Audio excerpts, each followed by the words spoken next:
right. Well, good morning, good afternoon, good evening, everyone, and welcome to the world's most exciting classroom. My name is Joe Grabowski, and I'll be your host for today. We are in a different ocean, which is pretty cool. Let's take a look at our screen share, and let's catch up on where the Oosterschelde is right now. Let's get that shared. There we go. And if you look here where we started in the Pacific, you're going to see a very empty ocean, just with that red line of the distance that we covered crossing the Pacific Ocean. So that's what we've been up to the last 7 weeks. Last week, if you joined us, we rounded the horn. So we had a nice little summary video of that momentous occasion. And for the last few days, the ship and the DARWIN200 team have been in the Falklands. You can see the main 2 islands and then a scattering of islands around them as well. If we back up a little bit and we click our camera icon, we can take a look at a few little updates from the ship. So this again is a few clips from rounding the horn. Last week we talked about how the water depth changes really quickly. So the water can be really rough as you go around the horn, and you can really see the ship rocking back and forth as they made their way around. And then we have a couple other little clips, just a few shots here. Let's see. There we go. So getting a little wind back, which is always good for a tall ship.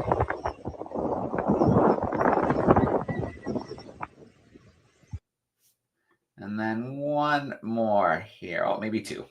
There's a little look at the map there. Not far to go to the Falklands. It's gonna be. All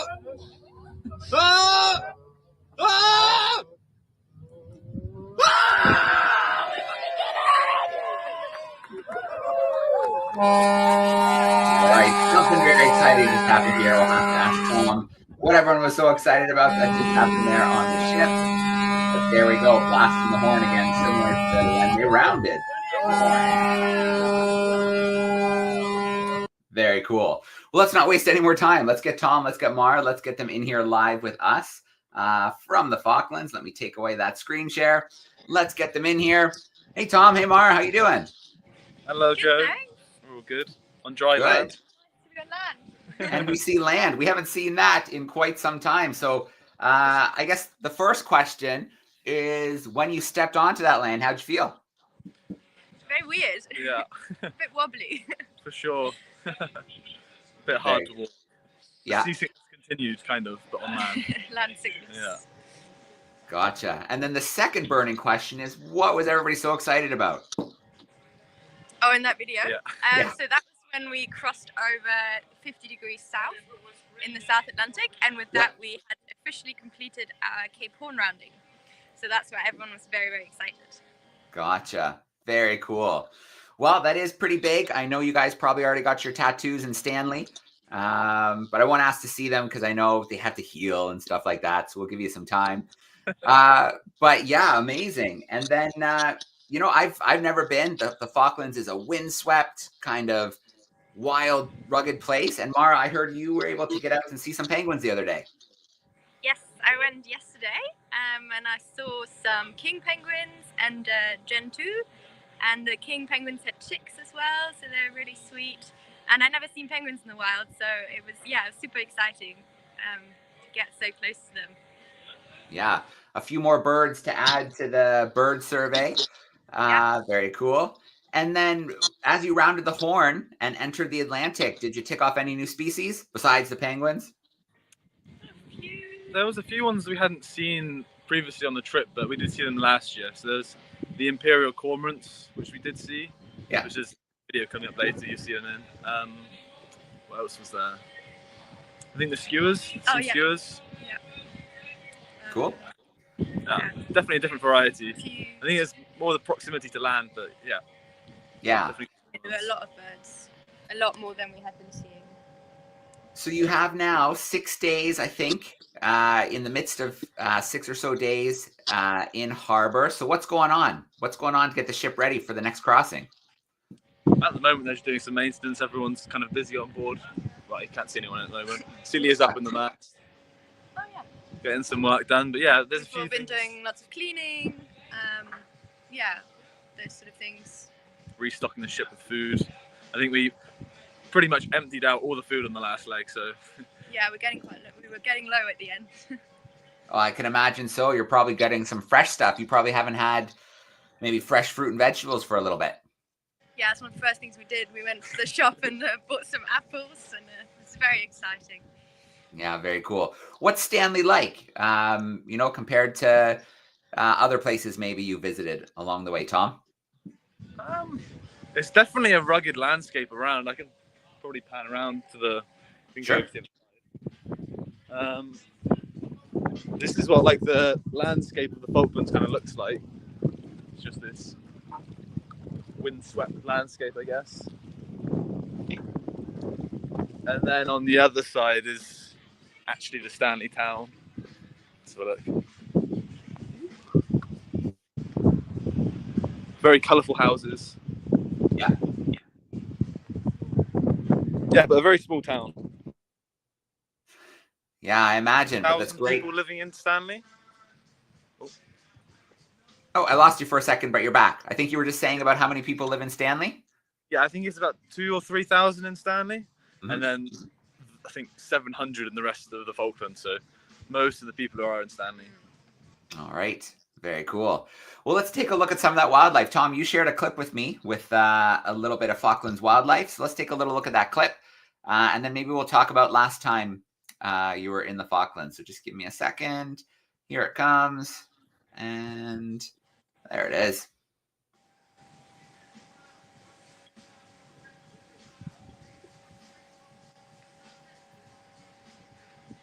There's the black-browed albatross. I've seen a lot of those recently. Keeping us company from, I don't know. Really the whole trip. Yeah. Yeah, but definitely seen more of them the closer we got to the Falklands. There's the Gentoo penguins. Yeah, so lots of them yesterday. There were a lot of really young ones as well. They still had their fluff, part of the fluff on them. These are the big elephant seals. We haven't actually seen these yet. There was one yesterday. Yeah, I saw. Oh wow. And these are enormous. I can't remember the size or weight of them, but yeah. They're big. These are the Falkland steamer ducks, or flightless ducks.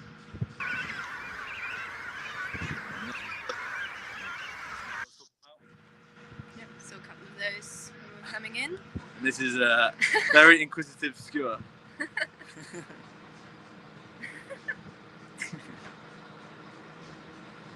These are known for being very boisterous and hitting people in the head. So, awesome. And so, Tom, last time, it seems like forever ago, the ship visited the Falklands. Were you out with one of the Darwin leaders that time around? Yeah. We were doing. We had a couple projects in the Falklands. One was on the sooty shearwaters, and then the other one was one about the bird flu, I believe. I think that's what it was. So yeah, we were going between the islands and getting some shots, and yeah, very interesting. And then Mara, have you collected a eDNA sample for us from the Falklands? Not yet, actually. I should probably do that. I got one just before we sort of turned in, so quite close to the Falklands. Yep. Yeah, maybe I'll take another one. Cool. Yeah, I'm sure that Eric would be happy about that. Very cool. Okay, well, let's grab a couple questions from the chat before we let you go for today. So if you're tuning in, don't be shy. Put in a few questions for us. But let's start out with one for you, Mara. So you kind of came on here with short notice. Maybe didn't know what to expect. You crossed the Pacific. How are you feeling now that you have that under the belt? How am I feeling now? Yeah. Yeah, great. It's been such an incredible experience. I didn't really know what to expect, so I don't really know if it's met my expectations. I think, in some ways, yes. It's definitely very unique. I'm really glad I did it. Very nice to be back on land now too. Yeah, it's been absolutely incredible.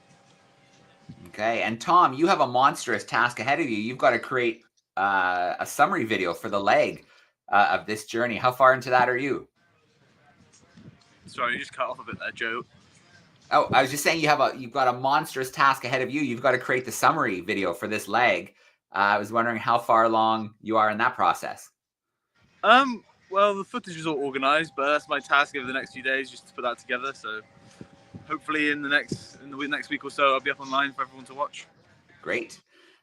Quick question here online. Wondering, are there any trees? Have you seen any trees on Falklands? A couple. There are, but not very trees. many. Yeah. Not.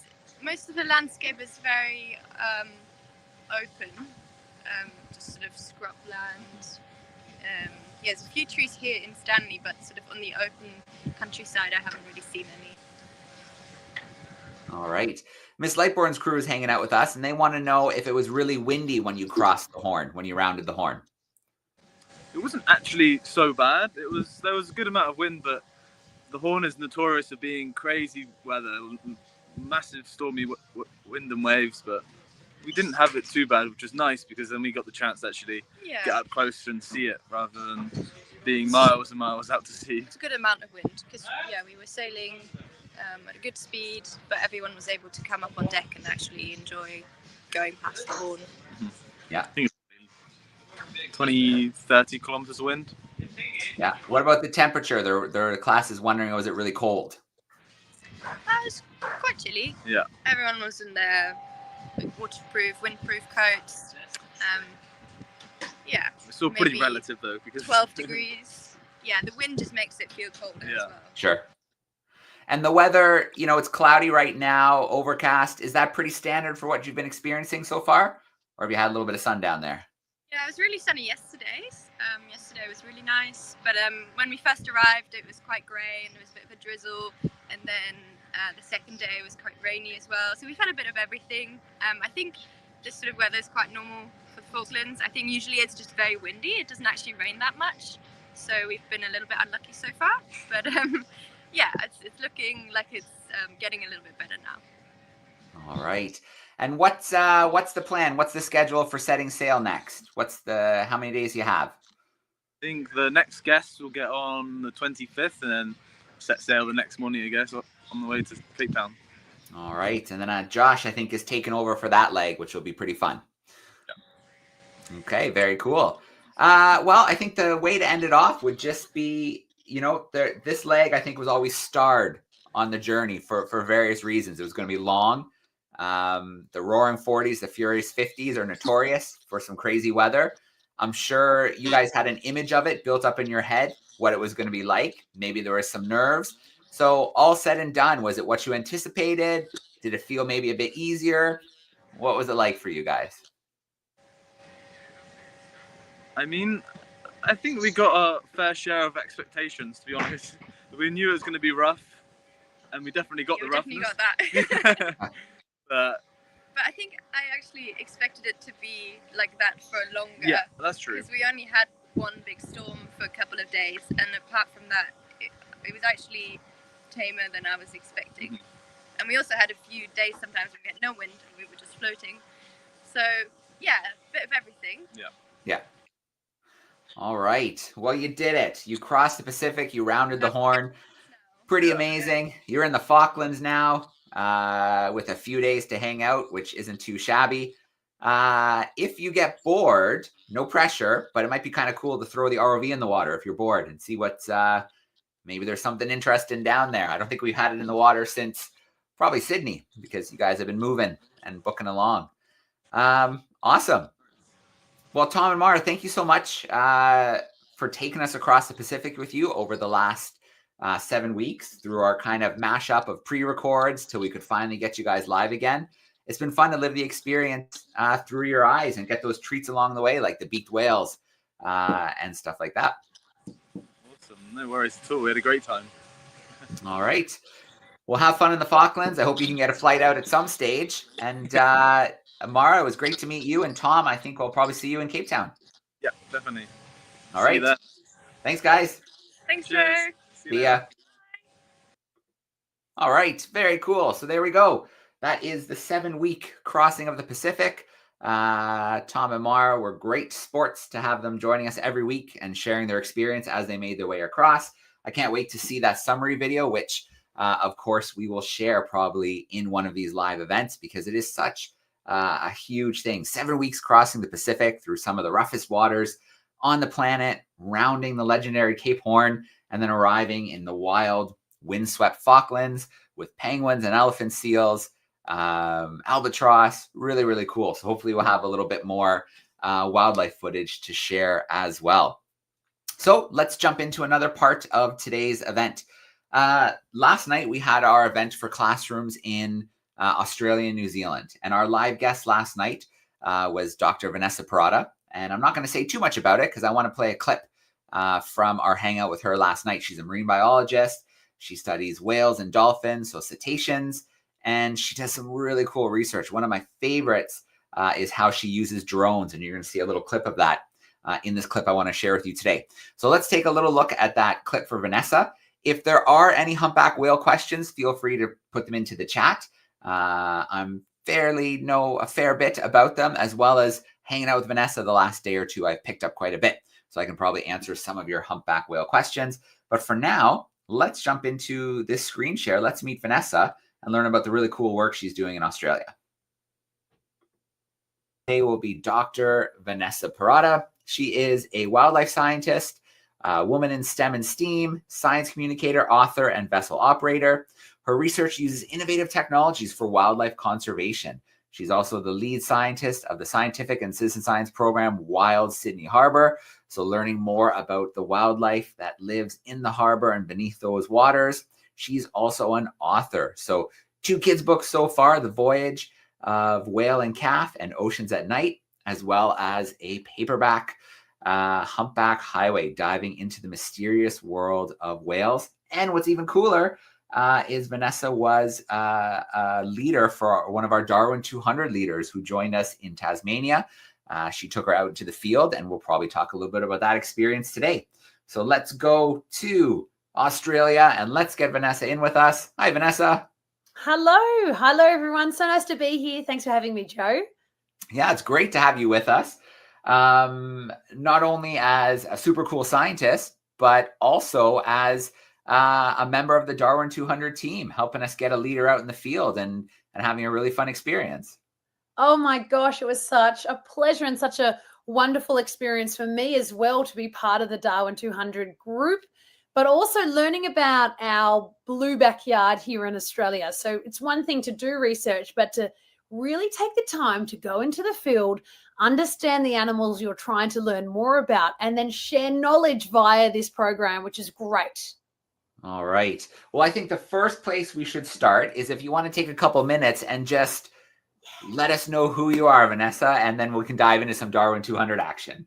Oh, yes. So for those who don't know, I'm a whale scientist or a wildlife scientist working predominantly on whales. My work is all about the conservation of large marine animals like that of the humpback whale. This is Winston. He's an Australian East Coast humpback whale, and he makes the migration from Antarctica every year, where he's feeding down there right now, gobbling up food, and then he'll switch directions when it gets too cold in Antarctica. That's right, when it gets colder in Antarctica, and he'll swim all the way up north along the Humpback Highway to the warmer waters, where he'll have the whale disco, where he'll sing, whoop, whoop, whoop, and then he'll reproduce and have little babies. So that's some of the work. I focus on the humpback whale. My work uses cool tech such as drones to access whales in unique ways, like the collection of lung bacteria, also known as whale snot, working with citizen scientists to document the recovery of whale populations, working with, as Joe was saying, the citizens of Sydney to learn more about our blue backyard through Wild Sydney Harbour, the first ever dolphin studies of the dolphins in Sydney Harbour, and then trying to link that with working with Indigenous knowledge holders here in Sydney, the Gamay Rangers, to see if the dolphins from Sydney Harbour go around to Gamay or Botany Bay. There are so many things that I do. I don't have all day to chat about them, but they're just a few things that I'd love to share with you all. All right. Very cool. Well, we are going to talk a little bit about your DARWIN200 experience, which was pretty amazing. I was in Tasmania shortly before you arrived. And yeah, I've been able to see a couple little clips that Josh shared with me, who was the camera operator out in the fields with you and the Darwin leader, Hindara. Yeah. And it looked amazing from the couple minutes of clips that I saw. So I'd love to talk a little bit about it today. Yes, please. And I've got a few little special photos to share with everyone. If you'd like to see them, you just let me know when, and we can take that visual journey to see what we got up to, Hindara and I. All right, perfect. Well, I think maybe that's the best place to start. Tell us a little bit about your Darwin leader, where she was from. Yeah. Yeah, well, I was very lucky to be matched with Hindara, and Hindara is a 20-year-old from Indonesia. So if you could think of two of the most opposite places in terms of climate, Hindara is from the nice warm tropics, and then she had the opportunity to come over for the first time to Tasmania in Australia, which is right at the bottom of Australia, and it's at the doorstep of the Southern Ocean, so it's very cool down there. And Hindara is such an energetic, enthusiastic, next generation scientist that it just makes me so excited, because that's what I want to do. I want to help enthuse that next generation, just like you, Joe, which is good. And that's why we're here chatting about this, because we love the environment and we want to have other people championing the environment for us all. So Hindara was very receptive to learning about creatures that moved a lot. And I say that because if you think about a whale, a humpback whale, they're the size of a school bus. They're big, and Hindara is mainly used to seeing corals because she's an avid scuba diver. And corals, as you know, they don't move, and they're very susceptible to the world around them because they can't move. Yeah, absolutely. Well, I'm just an equal opportunity kind of diver. I love the stuff that doesn't move much. I love the stuff that moves fast. Yeah. But yeah, let's, I know you have a few images queued up. Let's take a little look. Yes. Okay. So these images are here to help show you the excitement of the trip that was. So I really hope that you get to enjoy the special snaps that I'm sharing here today. This is Hindara. This is who I'm talking about. And this is us on the tall ship, which was really cool, in Tasmania. She was just a wonderful, wonderful. Oh, I'm so grateful to have worked with Hindara. She's a wonderful human. And together we shared some fabulous experiences, like being in the field and seeing the geography and the ocean background of Tasmania. And for me, this was actually a first. I'd only ever taken a vessel from Hobart down to Antarctica, so I didn't get to explore it like we had the opportunity to do so. And fortunately, we were able to, on the Humpback Highway, see a humpback whale. It happened at the very last part of the day, but this is rather a humpback whale. You can just see this is pointy bit here is its nostrils, because they have nose that when they breathe, and their nostrils are on top of their head. This whale, I believe, from seeing many whales over time, I believe this whale was most likely feeding, because its behavior was, it was here and then it was there, and then it just kept moving all over the place. So it was really interesting. And we were actually at the end, or I should say the start rather, of the Humpback Whale Highway, which is that migratory corridor we use, or at least the whales use, to go up and down the coast. And there's another beautiful snapshot of juicy whale snot. If only we had our drone there. When a whale takes its breath like this, it's just got it's not water necessarily. It's a juiciness of bacteria coming from their lungs. And so this was a beautiful description of it. And talk about good weather conditions. And then this is another snap showing the dorsal fin of the humpback whale. And on top, it's got these little barnacles, which is very normal. And then you've got a little bit of scarring on the body here, which was really cool to see. This is normal as well. We also had other species that were very interested in us and enjoyed the vessel, which was common dolphins. This is a common dolphin here, and I love this photo because it shows you that these are marine mammals and they're like us. They breathe air, and just as they come up to take a breath, which is that, and then it's kind of like, we're running and I'm running a race. These animals, they start exhaling prior to reaching the surface. So that was really cool. And then we also saw these weird spaceship-like animals, which I'd never seen this big. These are lion's mane jellyfish. They are really big. So if I was to be hugging one of those, they would be right in my arms. They're around 40 kilos or so. So they're big, juicy, blubbery, big jellyfish, which were pretty amazing to see. And then whilst we were speaking about whales, and this is what was really important, we were looking at an animal that is very migratory. we had a unique opportunity, and all these animals are representing the Southern Ocean and the important ecological roles they play in the Southern Ocean. And for whales, that is feeding in one area, pooing in another. Their presence is showing us where nutrient-rich waters are. There's productivity. They're feeding in our waters. But we also had a unique opportunity to show Hindara an animal that was quite, let's just say, out of the norm. And some of you may have heard of this animal, this particular individual. You're probably looking at this going, what is this? Is it an eel? I don't know. I'm just making that up. But we had a southern elephant seal called Neil, the seal that we heard was around Tasmania. So we thought we'd take the opportunity to see if we could have a sighting of Neil, the seal. And in fact, we did. We found him. And Neil we since had the opportunity to speak to elephant seal scientists, because elephant seals, like whales, are really amazing oceanographers. The way they move in the ocean tells us about where there's good food, and they can also at the same time, by wearing equipment on top of their heads, measure ocean currents, salinity, depth, temperature. They can measure all these amazing things. And at one stage in the past, elephant seals were probably hanging out at Tasmania's waters. But unfortunately, there was hunting going on, climate changes. These animals are not very common and not an everyday occurrence here. So Neil, we soon learnt, was probably his mum probably pupped or had him here. And that's why Neil is returning to these waters every now and then. Although this is a very lovely, voluptuous photo of Neil. This is his backside. That's his little bum there with his lovely little fins. And you can also see on his belly, he's got really good body condition. This is good to see. You can see that there's little nails on his little hand, on his flippers there, and he can give himself a scratch. And this is one of my favorite photos. Because Neil was in a paddock, this is really weird for me to have seen an elephant seal in a paddock. But when we were able to stay a good distance away from him, even behind a fence, so it was beautiful for viewing. But when there was a really loud motorbike or car coming by, he would often raise his head. And so you can just see the juicy rolls that he has there. He looks very cute. And you're probably thinking, doesn't really look like an elephant seal.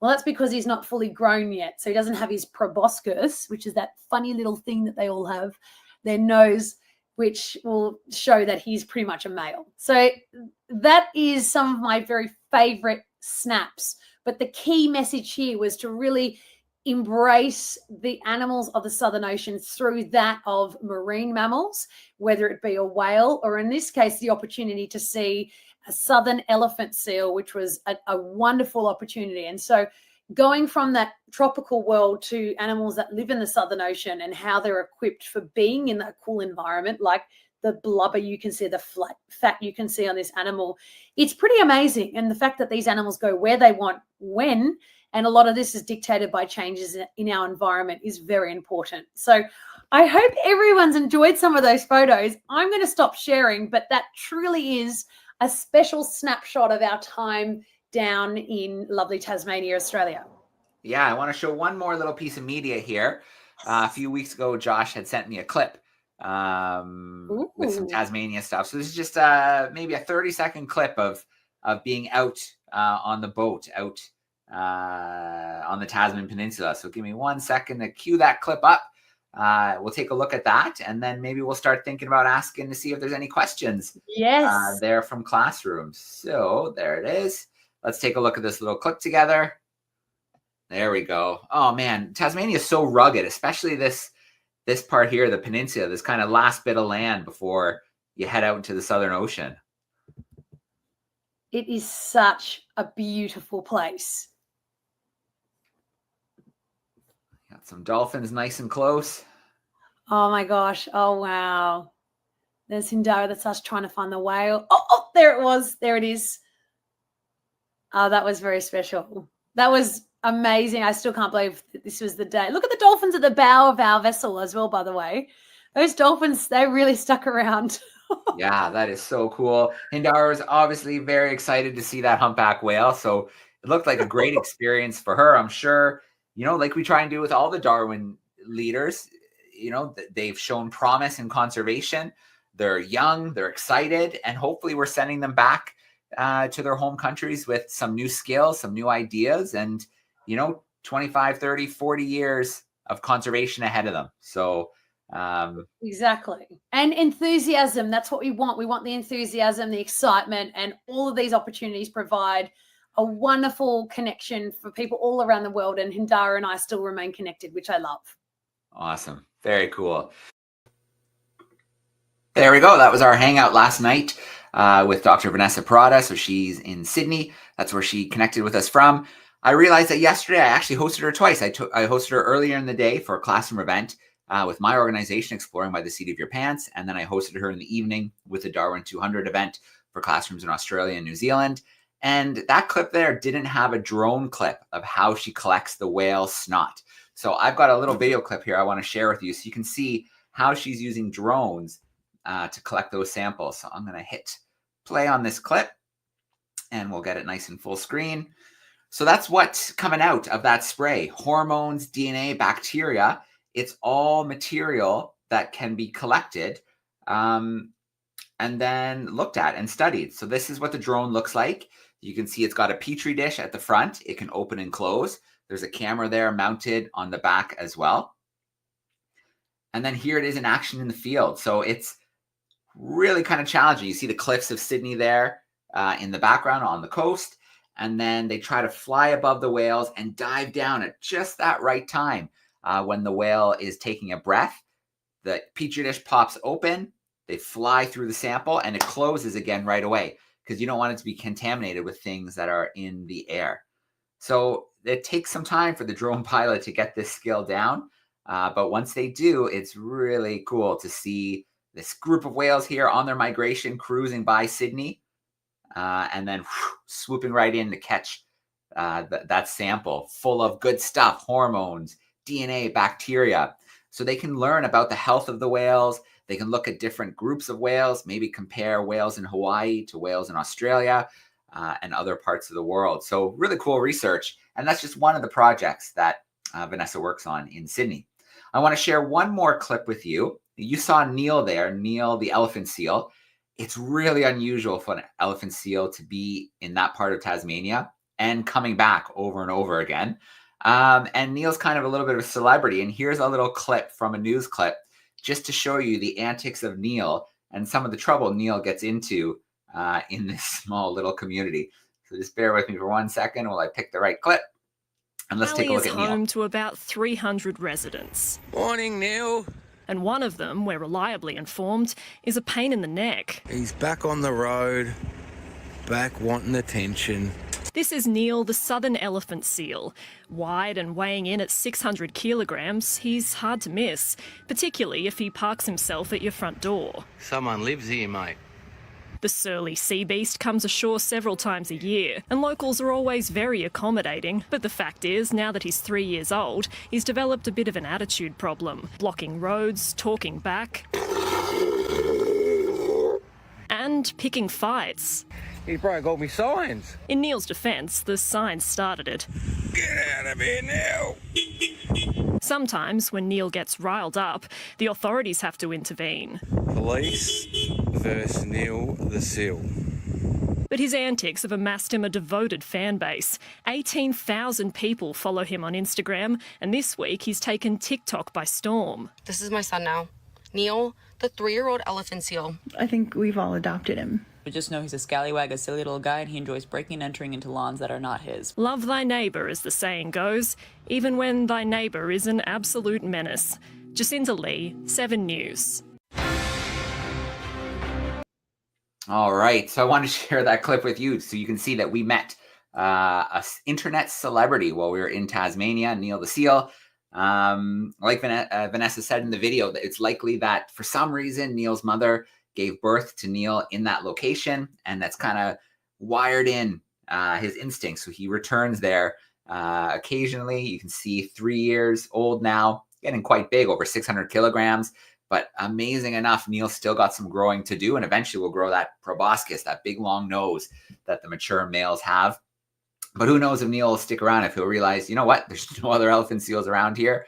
Maybe I should look for some other elephant seals. I guess we'll have to see what the future holds for Neil the seal. But for now, he's quite the celebrity in that little town in Tasmania. So we have a couple more things to do to wrap up for today. The first is we've got to look at last week's experiment, which was our osmosis egg experiment. 2 weeks ago, that was our experiment. And then we have to look at the answer to last week's curiosity of the week.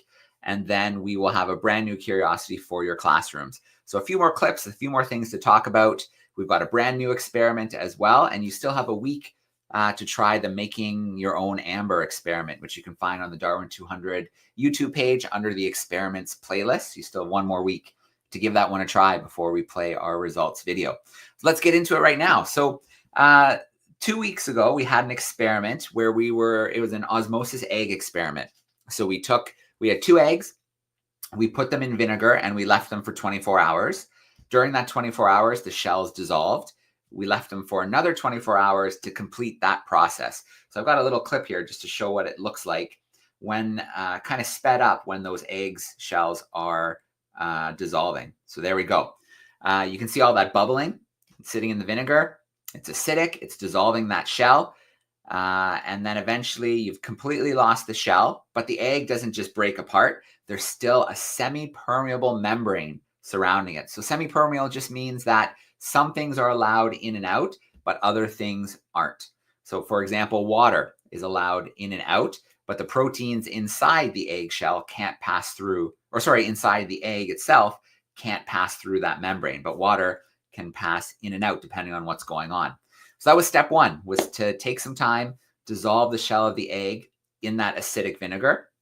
Now this might remind you of an experiment we did earlier, which was ocean acidification, looking at what happens as the ocean gets more acidic and as it breaks down the shells of creatures that form shells.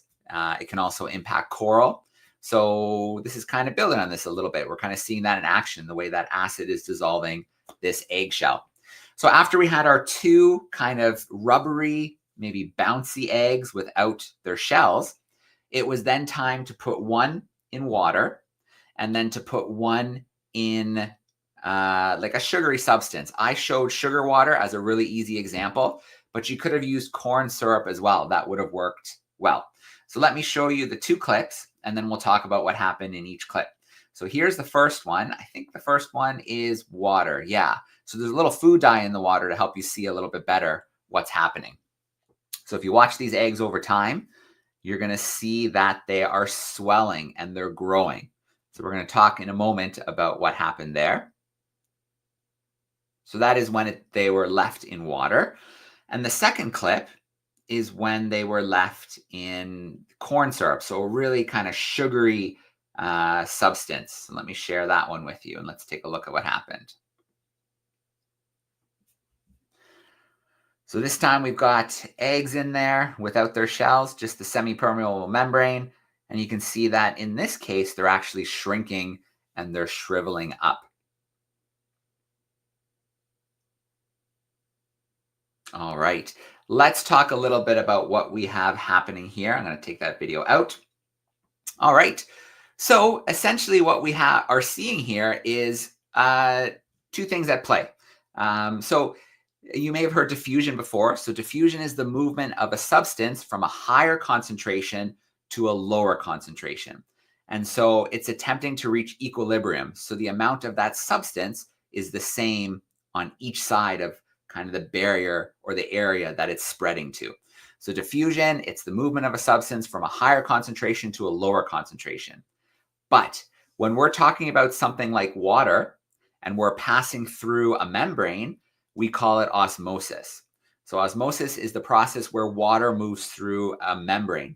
And lucky for us, we had a membrane handy. Once we dissolved the shells of those eggs, we had that membrane. So again, we can look at that video clip. We can see the shell dissolving here in the vinegar. And then we're left with that semi-permeable membrane. And then we are ready to see osmosis in action. What happens when we put it in different substances? So the first one we looked at was putting it into the water. And what we saw was it swell up.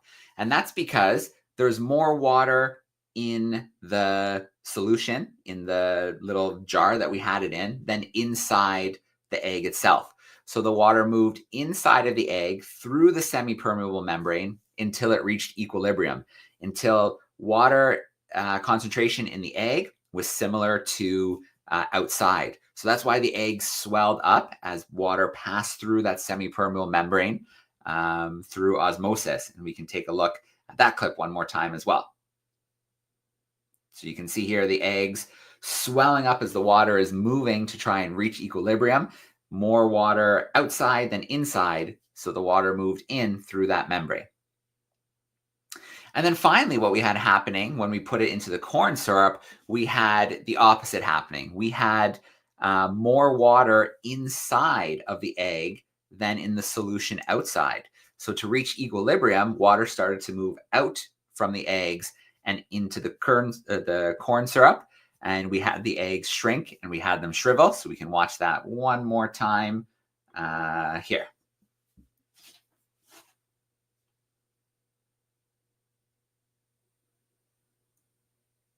All right, so cool experiment, easy experiment for the classrooms to try over the last 2 weeks.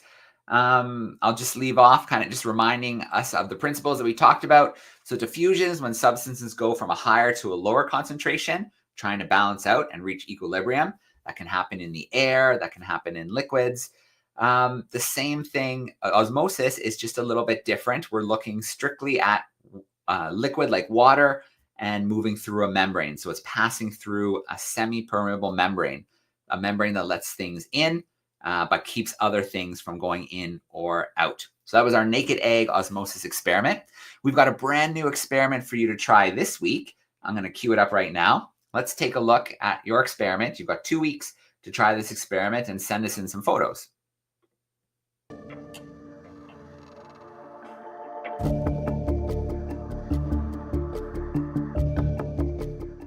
Welcome back, everyone. Have you ever wondered why bread has so much air inside of it? When you look, you can see little holes where there are bubbles. Why is that? Why is there so much air inside of bread? Well, the answer is that yeast, a single-celled fungus, is used to make bread rise. It's also used to ferment beer and many other processes in the food and drink that we enjoy. Without yeast, we couldn't make bread. So in this experiment, we're going to explore yeast and find out what gas it produces. Yeast is actually a fungus, so it's related to mushrooms and toadstools. But unlike those, it grows as a single-celled organism that buds off and divides in order to reproduce. You can buy yeast in packs or small sachets because bakers use it to raise their bread. In this experiment, we're going to explore how yeast grows and the amount of gas that's produced as a byproduct. In order for yeast to grow, it needs a source of energy, in this case sugar. So by combining yeast and sugar into water, we should see some interesting growth. I've prepared 3 test tubes with roughly the same amount of water in each of them. In the first one, let's add roughly 1/4 teaspoon of yeast and 1/4 teaspoon of sugar.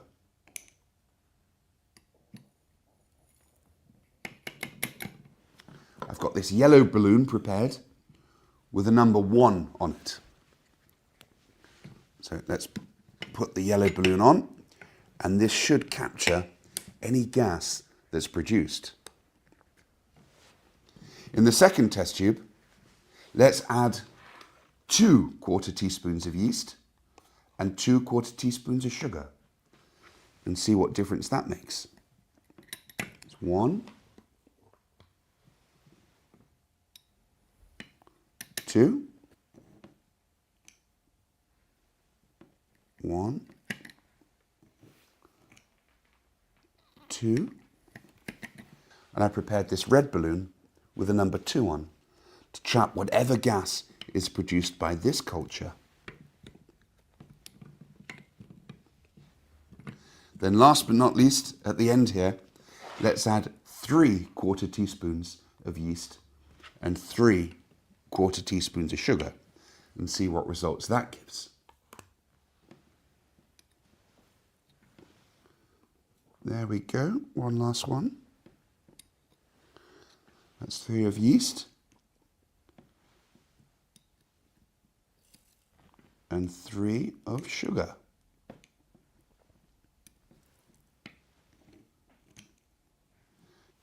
Then I've prepared this last blue balloon with the number 3 on to trap the gas produced by that last culture. Let's leave this yeast for about 48 hours in a warm place and come back and see what the difference is between our 3 cultures. Good luck in replicating this experiment in your classroom, and see you next time for the results. Okay, lots to talk about with this experiment. Fairly easy to follow. You can find a recording of this experiment. It'll be up at the DARWIN200 YouTube channel under our weekly experiments playlist. You have 2 weeks to try this out in your classroom. Take some pictures trying the experiment, and then send your photos to classroom@darwin200.com. Classroom@darwin200.com. And then we'll pick a few classrooms to send some $50 Amazon gift cards to for giving the experiment a try and sending us in some cool media. You also have 1 week to finish the Make Your Own Amber experiment. So the supplies you need, the resin epoxy, you can find online. And then it's up to you what kind of cool thing you want to put inside of it. An insect, a lizard. I'm talking about rubber ones, of course, that you get from the store, not a real one. And then make your own amber like Jurassic Park, where they had the mosquitoes in the amber. So that's pretty cool. You have 1 more week to try that experiment as well. So we're in the home stretch here. We have 2 more clips to play for today. We have to talk about our curiosity of the week. It was a really hard one this week. So let's take a look at the answer, because I'm sure there's some curious classrooms. And then we've got a brand new curiosity for you, which we should check out as well. So here is our answer coming your way. Welcome back, everyone. Last week, I asked you to try and identify this strange fossil with a distinctive pattern of veins running through it. Could you work out what this is? In fairness, this is a very difficult curiosity to try and identify. Believe it or not, but this is actually part of the bone of an Atlasaurus dinosaur. That's one of the sauropods. Those are the long-necked dinosaurs that were some of the largest animals to ever walk the planet. As its name suggests, the Atlasaurus comes from the Atlas Mountains in Morocco, and it lived around 166 million years ago. This species is known to have weighed up to 20 tons. That's over 200 times my weight. And they grew to about 15 meters in length. Although it might not look like a bone, this very distinctive pattern of blood vessels running through the fossil gives it away. And remember, this is just a slice through what would have been an immense bone, 1 meter or more in length. So if you guessed part of a dinosaur bone, you got it absolutely right. Let's now find out who won this week's prize. Thank you for watching and for taking part. Okay, well, we had some really good guesses come in, but nobody hit it on the head. Obviously, we didn't expect a guess of it's from an Atlasaurus, but we had guesses of maybe it was a piece of an eggshell, maybe it was a piece of marble or some kind of stone fossilized. I think someone guessed that it was maybe part of like petrified wood. That was another guess that we had come in, but it actually was a cross section of a dinosaur bone. So no winner this week, but really good guesses. So keep them coming. You have another chance this week to take a guess at this week's curiosity. I think we might have a little bit better luck with this one. So let's take a look at our brand new curiosity of the week. It should load up on your screens in just a moment. Welcome back, everyone. For this week's curiosity, I have these 3 little objects here. Can you work out what these are? This is quite a difficult curiosity to identify. Look very closely at the structure of these objects. Can you notice all the ridges? What could this be used for? I'll give you a little bit of a clue. They were for crushing and grinding. Send in your best guess to classroom@darwin200.com for a chance to win an Amazon gift voucher prize. Good luck and thank you for taking part. All right, we've got a couple little hints for you with this week's curiosity. It is a fossil. It's used for grinding and crushing, so that's another pretty good clue. And I think I'm going to toss in one more clue there just for good measure. I've been scuba diving with the creatures that these come from on many, many occasions.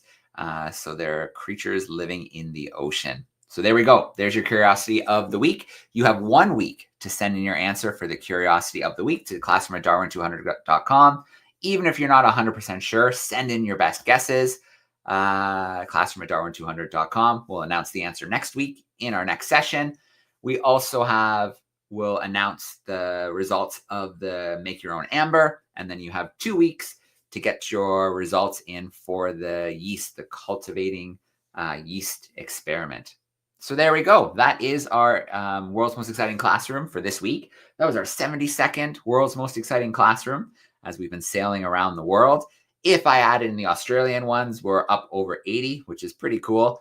And our goal is to have 100 of these events for classrooms by the time we return to Falmouth in the UK in July 2025, which I think we're going to do pretty easily.